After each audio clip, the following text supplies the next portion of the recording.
Welcome to the Daily Walk Podcast, brought to you by Walk Thru the Bible. The Daily Walk Podcast is a daily devotional that will guide you on a life-changing journey through the Bible in 1 year. Join us every day to hear the entire Bible in a year, alongside a daily devotional thought that will help bring God's Word alive for you. Today's Daily Walk devotion comes from Nehemiah chapters 3 through 4. A tour of the crumbling remains of the walls of Jerusalem does not discourage Nehemiah. Armed with confidence in the Lord, he organizes construction crews to begin the work. Priests, goldsmiths, rulers, women, merchants, no one is exempt from the work detail. Vocal and physical opposition soon arises to threaten the project.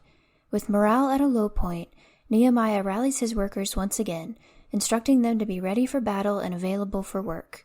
With the war cry of God and homeland on their lips, the people enter wholeheartedly into the task. Now, let's listen to Nehemiah chapters 3 through 4. Nehemiah 3. Eliashib the high priest and his fellow priests went to work and rebuilt the sheep gate. They dedicated it and set its doors in place, building as far as the Tower of the 100, which they dedicated, and as far as the Tower of Hananel. The men of Jericho built the adjoining section, and Zaccur, son of Imri, built next to them. The fish gate was rebuilt by the sons of Hassenaah. They laid its beams and put its doors and bolts and bars in place. Meremoth, son of Uriah, the son of Hakaz, repaired the next section. Next to him Meshullam, son of Berechiah, the son of Meshezabel, made repairs, and next to him Zadok, son of Bana, also made repairs. The next section was repaired by the men of Tekoa, but their nobles would not put their shoulders to the work under their supervisors.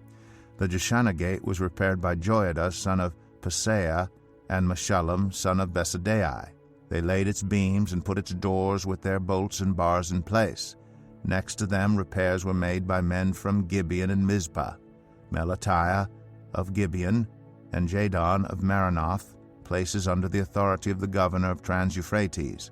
Uzziel, son of Harhiah, one of the goldsmiths, repaired the next section, and Hananiah, one of the perfume makers, made repairs next to that. They restored Jerusalem as far as the broad wall. Rephaiah, son of Hur, ruler of a half-district of Jerusalem, repaired the next section. Adjoining this, Jedaiah, son of Haramath, made repairs opposite his house, and Hatush, son of Hashabneiah, made repairs next to him. Malchijah, son of Harim, and Hashub, son of Pahath-Moab, repaired another section and the Tower of the Ovens. Shalem, son of Halohesh, ruler of the half-district of Jerusalem, repaired the next section with the help of his daughters. The Valley Gate was repaired by Hanun and the residents of Zanoah. They rebuilt it and put its doors with their bolts and bars in place. They also repaired 1,000 cubits of the wall as far as the Dung Gate. The Dung Gate was repaired by Malchijah, son of Rechab, ruler of the district of Beth Hakerem. He rebuilt it and put its doors with their bolts and bars in place. The Fountain Gate was repaired by Shalon, son of Kol-Hoseh, ruler of the district of Mizpah. He rebuilt it, roofing it over, and putting its doors and bolts and bars in place. He also repaired the wall of the pool of Siloam, by the king's garden, as far as the steps going down from the city of David. Beyond him, Nehemiah, son of Azbuk, ruler of a half-district of Beth-zur, made repairs up to a point opposite the tombs of David, as far as the artificial pool and the house of the heroes. Next to him, the repairs were made by the Levites, under Rehum, son of Bani. Beside him, Hashabiah, ruler of half the district of Keilah, carried out repairs for his district.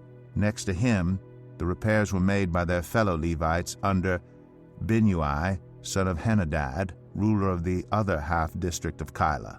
Next to him, Ezer, son of Jeshua, ruler of Mizpah, repaired another section, from a point facing the ascent to the armory as far as the angle of the wall. Next to him, Baruch, son of Zabbai, zealously repaired another section, from the angle to the entrance of the house of Eliashib the high priest.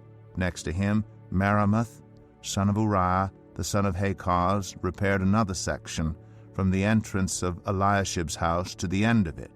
The repairs next to him were made by the priests from the surrounding region. Beyond them, Benjamin and Hashub made repairs in front of their house, and next to them Azariah, son of Maaseiah, the son of Ananiah, made repairs beside his house. Next to him, Binnui, son of Henadad, repaired another section from Azariah's house to the angle and the corner.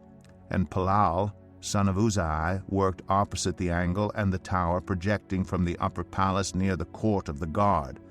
Next to him, Pedaiah, son of Parosh, and the temple servants living on the hill of Ophel made repairs up to a point opposite the water gate toward the east and the projecting tower. Next to them, the men of Tekoa repaired another section from the great projecting tower to the wall of Ophel. Above the horse gate, the priests made repairs, each in front of his own house. Next to them, Zadok, son of Immer, made repairs opposite his house. Next to him, Shemaiah, son of Shechaniah, the guard at the east gate, made repairs. Next to him, Hananiah, son of Shelemiah, and Hanan, the sixth son of Zalaph, repaired another section. Next to them, Meshullam, son of Berechiah, made repairs opposite his living quarters.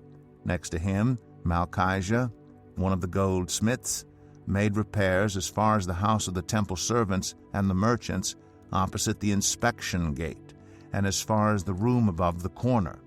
And between the room above the corner and the sheep gate, the goldsmiths and merchants made repairs.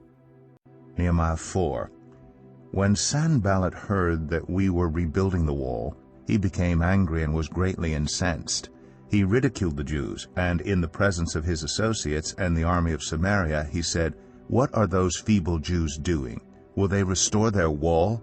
Will they offer sacrifices? Will they finish in a day? Can they bring the stones back to life from those heaps of rubble burned as they are?"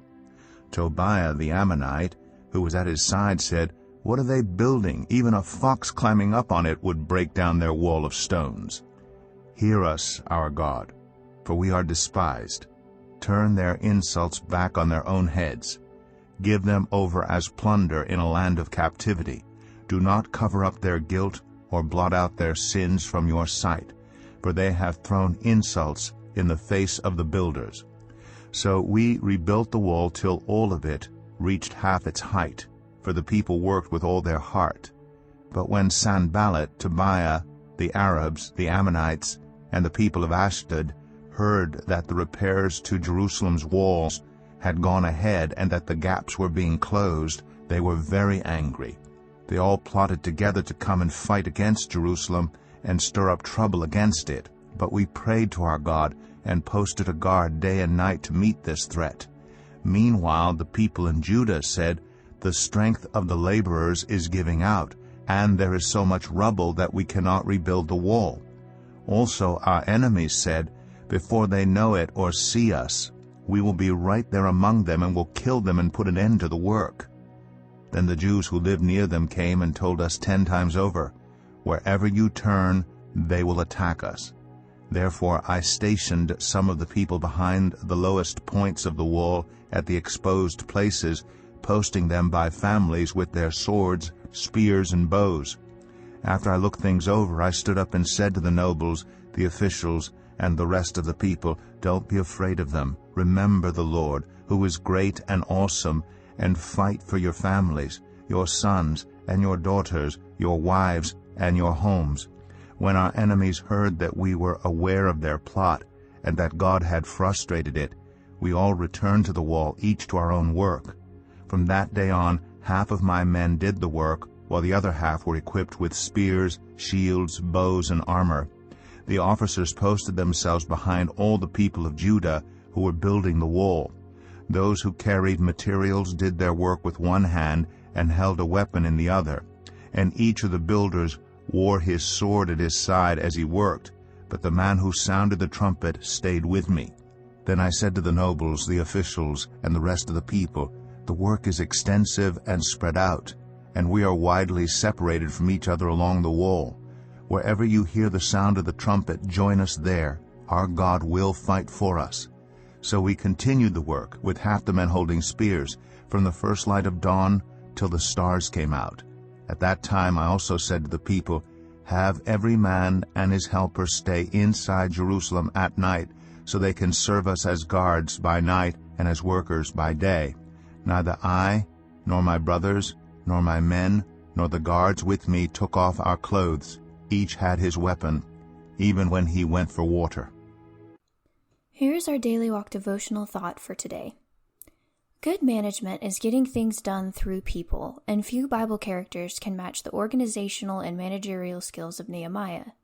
The monumental task of constructing the walls of Jerusalem could not have been accomplished by one man, regardless of how gifted or brilliant he might have been. But Nehemiah wisely divided the work responsibility among many small groups, employed all available workers, provided incentives for doing a good job — each person built the portion of wall in front of his own home — and gave adequate recognition for each person involved. Where in your life can you employ the Nehemiah managerial principles? Think through your church and school responsibilities, community service, or duties at work. Where could delegation of responsibility, with authority, incentives, and recognition, help to multiply your time and talents? Plan a strategy to delegate an area of work where your physical presence is not absolutely required. Remember, others are looking for work too. Thank you for joining us today for the Daily Walk podcast from Walk Thru the Bible. Be with us tomorrow as we continue our life-changing journey through the Bible in a year. Love this episode of the Daily Walk podcast? We'd love for you to rate and give us a review on iTunes or Google Play. Make sure you subscribe so you won't miss an episode as we walk through God's Word together. For more resources to help you live God's Word, visit walkthru.org. That's WALKTHRU.org. Walk through the Bible. Take a walk, change the world.